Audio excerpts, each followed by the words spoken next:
mendengarkan cerita Batu Menangis, cerita anak Nusantara dari Kalimantan Barat. Pada zaman dahulu, di Kalimantan Barat hiduplah sebuah keluarga kecil. Sang ayah bernama Awang dan sang ibu bernama Sari. Setelah beberapa tahun, akhirnya lahirlah seorang anak perempuan cantik di keluarga itu. Namun ada kejadian aneh terjadi ketika bayi yang diberi nama Putri itu lahir. Angin bertiup kencang dan langit menjadi gelap. Proses kelahiran ini ternyata mempengaruhi sifat Putri yang tidak sesuai dengan harapan orang tuanya. Setelah tumbuh menjadi gadis yang cantik, kelakuan Putri berubah menjadi pemalas. Kerjanya tiap hari hanya berdandan dan tak pernah membantu ibunya mengurus pekerjaan rumah. Sifatnya manja dan kekanak-kanakan. Setiap permintaan harus diturutin, tidak peduli keadaan orang tuanya. Suatu ketika, Putri diajak ibunya berbelanja ke pasar yang cukup jauh dari rumah. Mereka harus berjalan melewati banyak desa. Sepanjang jalan, Putri berjalan melenggak-lenggok seperti bidadari.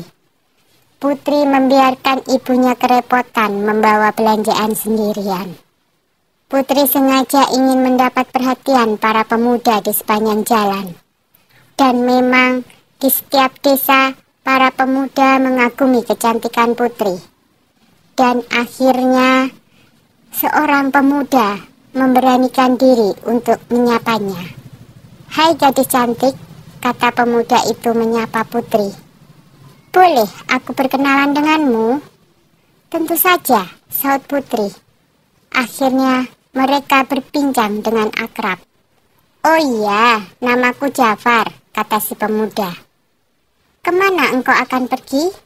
tanya pemuda itu penasaran. "Aku hanya melihat-lihat pemandangan desa saja," jawab Putri.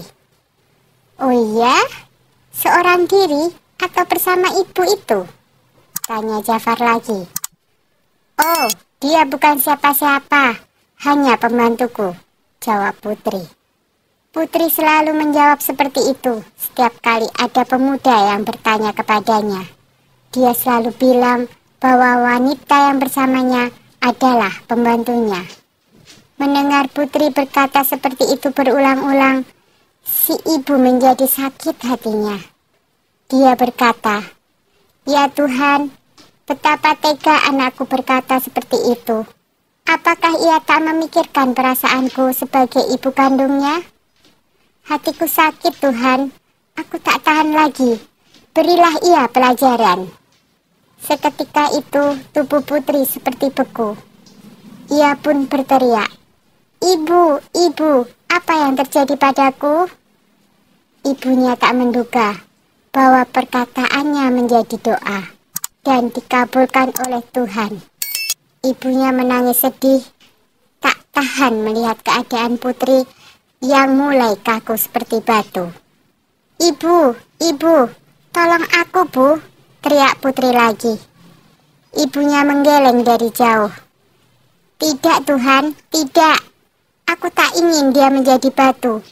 Aku hanya ingin dia jera dan tidak mengulangi perilaku buruknya." Si ibu memohon kepada Tuhan agar anaknya tidak dikutuk menjadi batu. Putri terus menangis. Ia akhirnya menyadari semua kesalahannya terhadap ibunya. Tetapi semua sudah tak berguna. Penyesalannya datang terlambat. "Ibu, maafkan aku. Maafkan aku, Ibu."